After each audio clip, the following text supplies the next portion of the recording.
Sher Mar came running to his chief, breathless and obedient. "Yes, Commander. Your orders." The chief spoke without hesitation. "Tomorrow, we go to war. Only those who can tame a lion can fight on this battlefield." Something cold settled in Sher Mar's chest.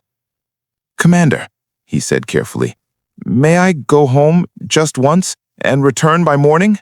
"You stay here tonight," the chief said firmly. "Please," Sher Mar begged, "just to see my wife one last time." The chief nodded slowly. "Go, but come back quickly." Sher Mar ran home and grabbed his wife by the shoulders.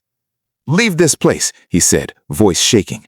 "I got tangled up in a lion situation. Now they're sending me to war. I will not survive this." Then he turned and walked back to the camp. At dawn, the chief gestured toward a line of horses. "Choose whichever one you like." Sher Mar walked along the line carefully. Then he spotted it. One horse, lifting its legs up and down, twitching and dancing in place. "That one is lame," Sher Mar thought with quiet relief. "It will barely make it to the battlefield. My life is saved." "I want that one," he announced. The chief looked at the horse, the fastest, most spirited horse in the entire line, and smiled privately. What excellent judgment. Then Sher Mar made one final request. "Tie me to the saddle with ropes." A younger monkey raised an eyebrow. "Commander, how will he fight if he cannot even ride?" "Do exactly as he says," the chief replied. They tied him firmly. The horses charged, and Sher Mar's horse, the fastest of them all, shot to the front instantly, leaving every other rider far behind. He screamed inside. He grabbed at branches. They snapped. He reached for trees. They blurred past.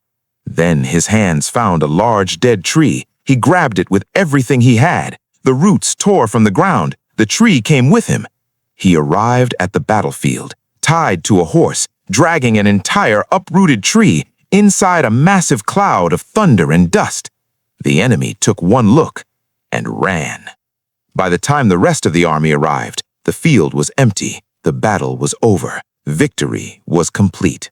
Sher Mar sat quietly to the side, still tied to the horse, staring at the sky. "I came here to save my life," he thought slowly, "and fate made me a hero." Sometimes cleverness, fear, and fate combine to create the most unlikely heroes of all.